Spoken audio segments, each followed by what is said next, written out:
Hello everybody, hope you're all doing well. My name is Steven and this is the Storytime channel. Today we have some pro-revenge stories, and our first story of the day is by Chicken Fashion Show. I did to my neighbor what they did to others. To start, I bought a house with the intention of doing a flip. When I moved in, the self-appointed block captain let me know who they were the first day. Sadly, they were my next door neighbors. I tried to be friendly, but listening to them, I realized how horrible they were and tried to still be civil. My significant other kept saying, "Just wait for it to be our turn."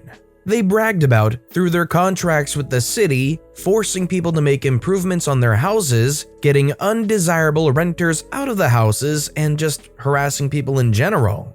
As I worked on flipping my house, the wife became a worse thorn in my side. To start, she demanded I put up a fence so people would quit cutting through my yard and scaring her. Then, her and the husband demanded I take care of the weeds in the yard or they will do it and bill me. After that, in a storm, a tree scraped their shingles and they asked for $1,200 to replace them. The tree was there before I moved in, and by co-ed, they are responsible to cut back the branches to the property line. When I wouldn't pay, they had a relative jump my fence and cut the trees down. Needless to say, I began to ignore them, so she became a constant gnat and moved on to another target. Then one day, as I was tearing down my deck for a patio, I realized she put a feral cat colony on a section of my property. I had wondered why all the stray cats were around, and I finally found out. I reached out to the city and demanded it be removed, but they said she followed the law on getting it in place. As I tried to get it shut down, she began unhinged behavior, from standing in her window staring at me, yelling out the window at me, to hitting the fence with items to scare my dog. Here, my revenge started. I started by filing an HRO, harassment restraining order, against the wife, and had it granted ex parte with the evidence I provided. Of course, she contested as it was defamatory to her character. Before the hearing, the husband tried to physically intimidate me, so I filed one against him and it was also granted ex parte. In the hearing, it came up that there was an HRO against the husband as well. They dodged being served until I had it published as a means of service. I started to make complaints about them and their house. Also, I made police calls when necessary. As I did this, the other neighbors began to realize they could do to them what they had done to the neighbors originally and others. For example, as I was having my front door replaced, needing a building work permit, I knew that they were doing internal remodeling, so I called the city inspector and they were fined for not having a permit. As she ranted at the inspector, he looked at my window and saw I had mine displayed. Their back porch became hoarded, so I made another call to the city inspector and they had to clear it out. Then they had a broken window on the porch door, so I called an inspector and they had to replace the door. Next, the paint on their house was peeling, so I called an inspector and they had to repaint.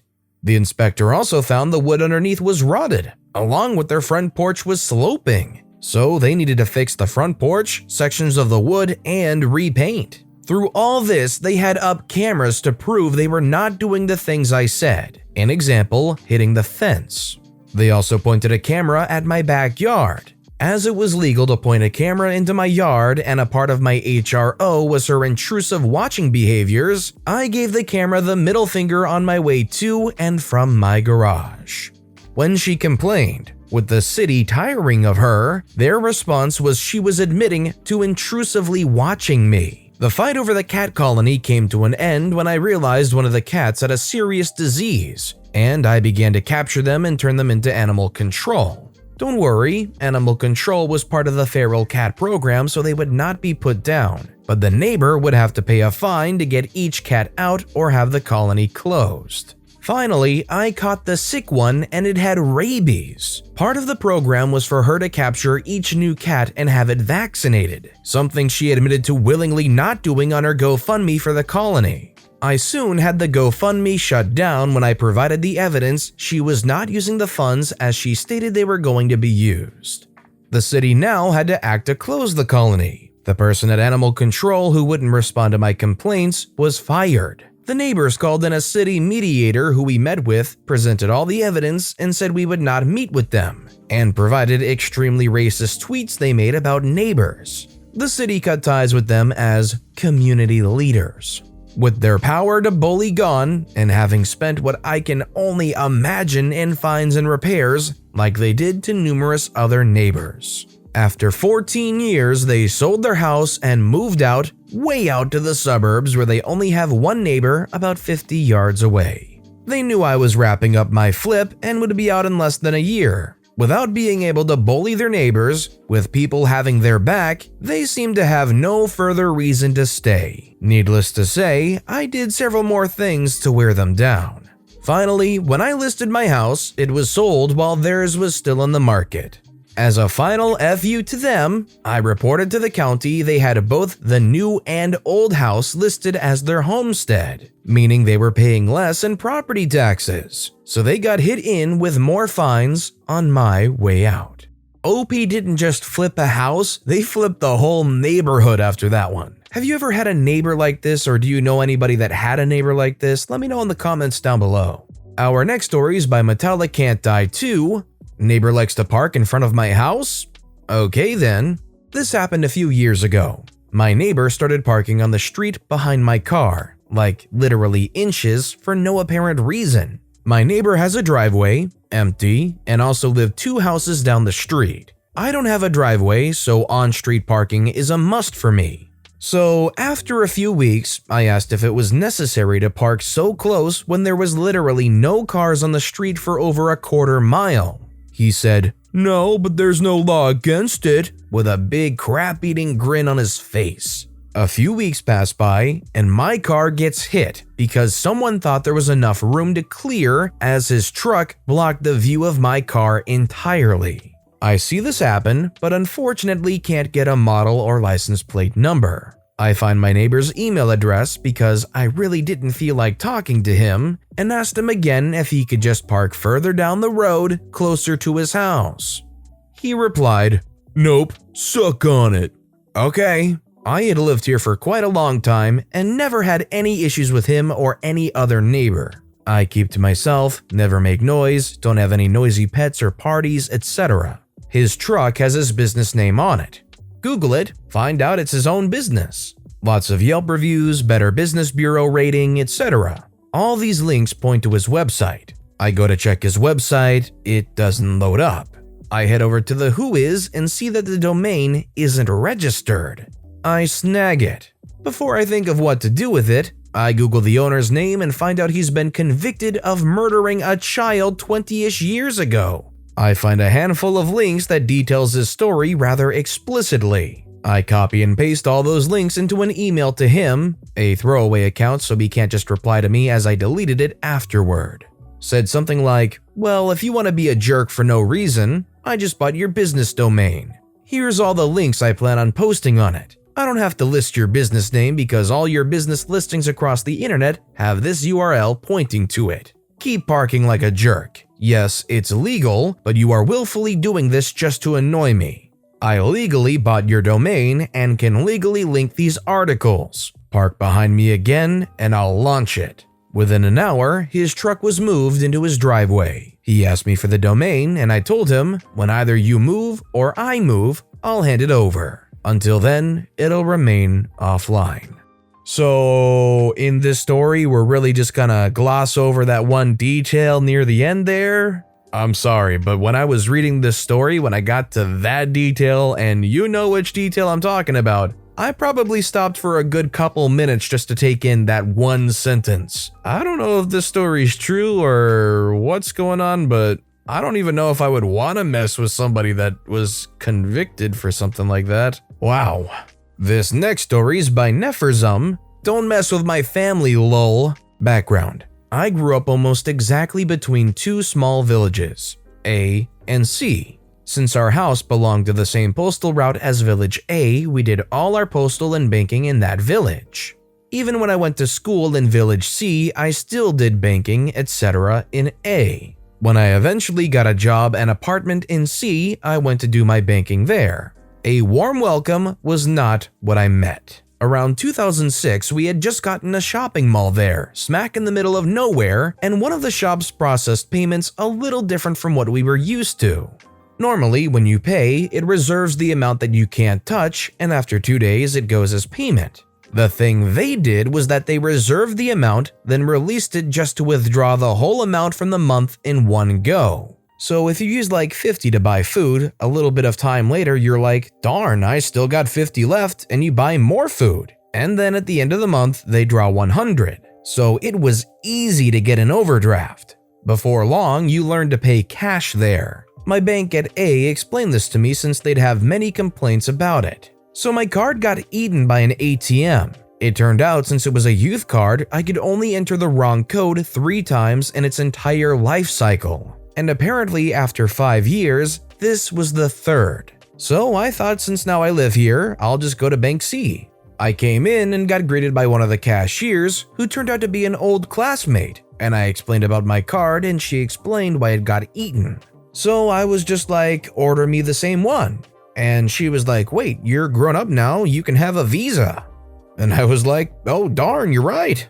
That would be so much easier since we're close to the border and I couldn't use my old card for internet shopping, nor in other countries. She started processing an application and we were talking when a guy stepped up behind her.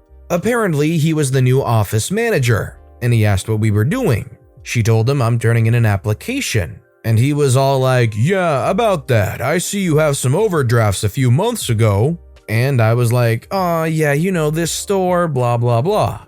And he got that snotty look and just said, no, we gotta hold off on you getting a card. You don't seem to be eligible. My face got so red and I was so embarrassed in front of my old classmate. He just clicked it away and ordered me the kids card, as he put it, since I was used to it. I left that bank crying, feeling so bad and like a loser. I called my mother and told her, and she just blew up. So we talked a while, but since it was my break, I went back to work. I was glad that day I was mowing the lawn, maintenance at the mall, which takes about 5 hours, so I could be alone. About an hour later, my mother calls me up, and I barely answered before she just, the bank is gonna call you soon, I'll talk to you later, click. Okay. And 2 minutes later, a new number called and I answered. Hi, this is office manager at Bank C, how are you? I say, fine? We seem to have had a misunderstanding about the card. You know, there are several packages of Visa accounts.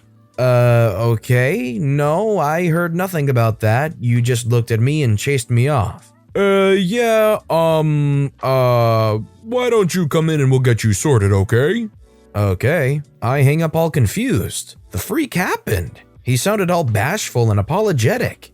Way the opposite from when he was nose in the air in the bank. But I went up and he greeted me at the door. Treated me like I was an executive in nice clothes, not the work clothes full of grass I had. Explained all plans, found the perfect one, signed everything, and just told me that when the kid's card comes, just toss it. I went out confused with a load of papers, and when I got to my car, I was all, huh? So I called Mother.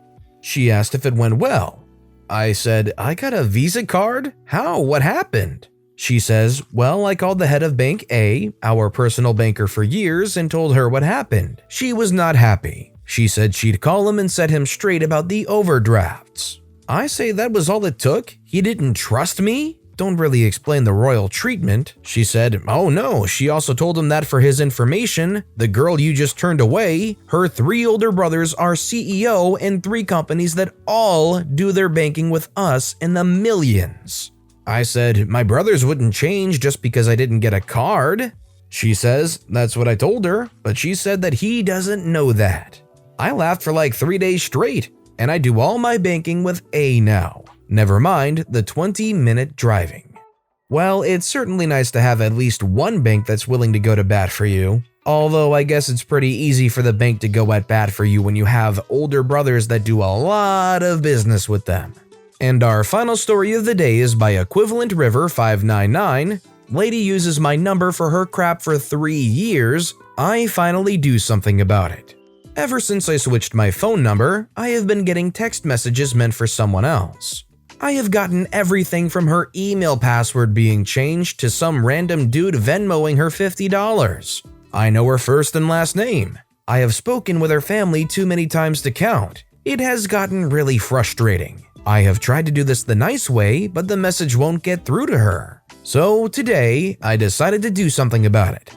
I got a text message informing me of her eyebrow wax appointment. At first, I tried to cancel it, but the message wouldn't go through. So now I have the master plan. I rescheduled her appointment, which would have been about 10 minutes ago as of writing this. I am just going to keep continuing to reschedule her appointment until she gets the freaking hint. And if she doesn't, it's easy to look up her information, so I will be sending her a letter telling her to stop. I really don't understand why somebody would keep using an old phone number when it seems pretty clear that they do have a new number. Like, don't you want the actual updates being sent to the right number and stuff? I hope for OP's sake they can get this resolved because that's annoying. Sometimes you probably can't even trust that it's your own notifications coming through because they're using that line too still. But with that being said, that's all the time we have for today. So, which of these stories was your favorite and why? Let me know in the comments down below. But besides that, if you enjoyed the video, please consider liking and subscribing and turn notifications on if you haven't so you'll never miss an upcoming video. Any little thing that you do helps the channel grow so much more. Whether it's commenting, subscribing, or just watching the video, thank you all so very much for supporting me right here on the Storytime channel. I hope you all have a wonderful day, and I'll see you all next time, right here on the Storytime channel.